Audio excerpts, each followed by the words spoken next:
Welcome to This Explainer. Today, we're completely unpacking how a 2,500-year-old military manual by Sun Tzu is, frankly, the ultimate playbook for modern life. But before we get into the actual tactics, we really have to talk about how this all started, because it perfectly proves that strategy without execution is, well, it's completely worthless. So the story goes that around 500 BC, the king of Wu asks Sun Tzu a pretty bold question. Could his theories turn anyone into a disciplined army? Sun Tzu says yes. So the king hands over 180 of his favorite palace concubines to train. You can imagine how this goes. When Sun Tzu gives the first basic orders, the women just burst into laughter. He patiently explains, look, if orders aren't clear, it's the general's fault. He repeats the commands. Again, giggles. But then, Sun Tzu's expression completely turns to stone. He declares that if orders are clear and soldiers still disobey, it's the fault of the officers. He immediately orders the execution of the king's two favorite concubines, who are acting as the unit leaders. The king absolutely panics, but Sun Tzu stands his ground, saying once a general is appointed, he must carry out the mission. The two women are executed, and on the very next command, the remaining women moved in flawless, pin-drop silence. Yet, it's a brutal story, but it sets our foundation right out of the gate. Conflict and strategy are not a joke, and preparation requires absolute clarity. All right, let's dive into this massive paradox. Most people think winning a conflict is all about muscle, weapons, and just overwhelming destruction, right? But this quote completely flips that on its head. To Sun Tzu, brute force is strictly for amateurs. Seriously, if you have to destroy everything to win, you've actually already failed. True mastery means outthinking, outpositioning, and outmaneuvering your opponent so thoroughly that they literally have no choice but to surrender. Or, even better, join your side long before swords are even drawn. So, the absolutely crucial point here is figuring out exactly how to achieve this invisible victory. I mean, it sounds like magic, right? But whether you're commanding an ancient chariot, stepping into a high-stakes corporate boardroom, or honestly just trying to navigate a tricky personal relationship, the mechanics of winning before the fight even starts are exactly the same. Phase 1. The foundations of victory and the absolute necessity of making your calculations. Sun Tzu insists, and I mean really insists, that victory absolutely starts in quiet preparation, not out on the battlefield swinging weapons. The side that makes the most calculations beforehand is the one that wins. So, these 5 constant factors, they are essentially your ultimate checklist for any conflict or new venture. First up is the moral law. Do your people actually believe in what you're doing, or are they just there for a paycheck? Second is heaven. Think of this as your market timing and economic trends. I mean, you definitely don't want to launch a luxury brand in the middle of a recession. Third is earth, your competitive terrain. Are you fighting on your home turf where you own the distribution, or are you playing on someone else's? Fourth is the commander, which is all about balanced leadership. Courage without wisdom just makes you reckless.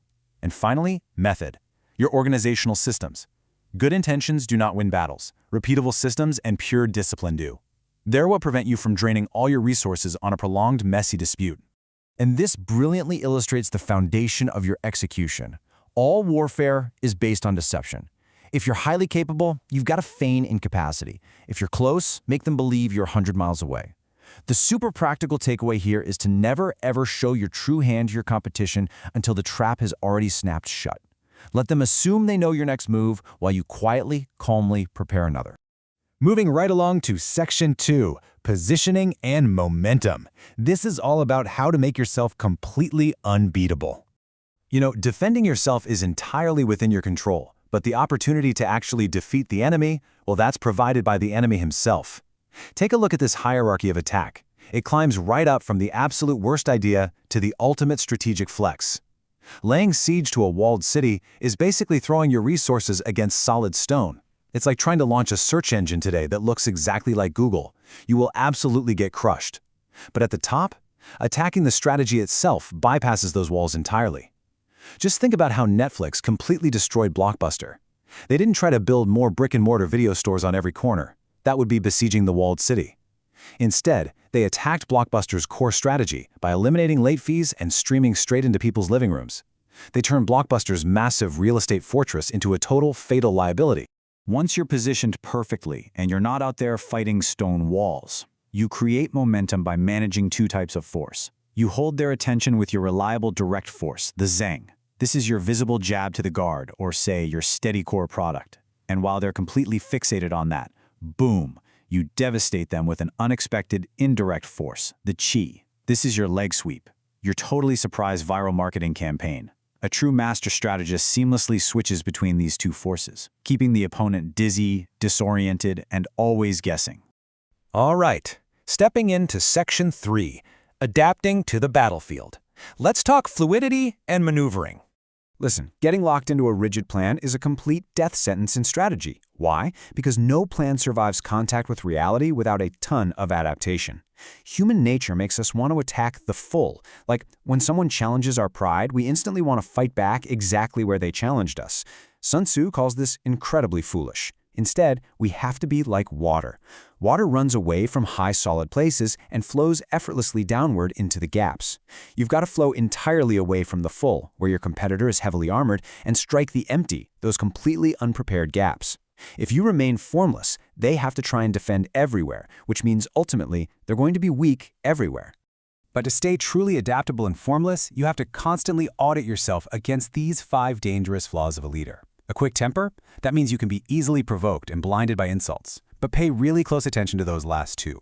Even traits we normally consider good, like a delicate sense of honor or over-compassion, can actually be weaponized against you. If you're obsessed with maintaining a pristine reputation, you'll completely fall apart under slander. If you're overly compassionate, you're going to hesitate when it's time to make painful, necessary decisions. You absolutely must master these emotional weak spots before your opponent figures out how to pull your strings. Moving on to Section 4, Psychology and Discipline. Time to map out the mind of the warrior. This is where we map out the real, visceral terrain of human emotion and survival instincts. There's this deeply psychological state Sun Tzu calls death ground. Historically, you'd see famous generals cross a river into enemy territory and then deliberately burn their own ships and destroy the bridges behind them. They'd tell their men, the only way home is through the enemy. When humans realize there is zero safety net, a primal survival instinct kicks in. In your own life, when you deliberately place yourself on death ground, maybe by making a massive public commitment to a goal and intentionally removing your easy exit doors, you completely eliminate your excuses. And in doing so, you unlock a staggering, just unstoppable level of focus. Now, on the exact flip side of that psychological discipline is the absolute restraint required to manage destructive power, which Sun Tzu talks about using the metaphor of fire. He warns that a kingdom destroyed in a fit of rage can never, ever be rebuilt. And think about how applicable this is today. I mean, how many careers, marriages, and reputations have been completely burned to ash just because someone couldn't control their temper and fired off an angry email at 2 a.m.? Fire is fast and it is terrifying. Never let a temporary emotional storm dictate an irreversible action. Which brings us to our final section, number 5, the ultimate master plan.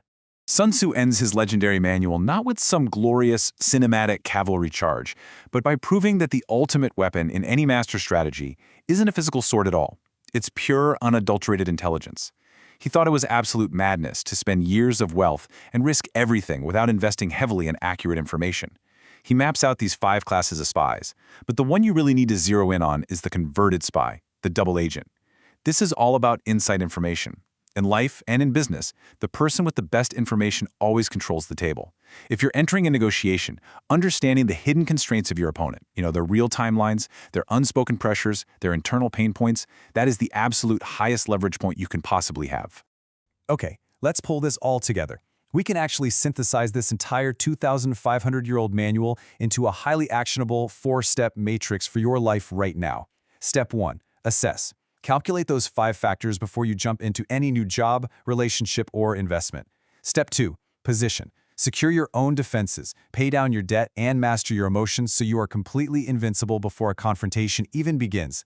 Step 3, deceive and shift. Stay formless and adaptable like water, adjusting to your environment without complaining.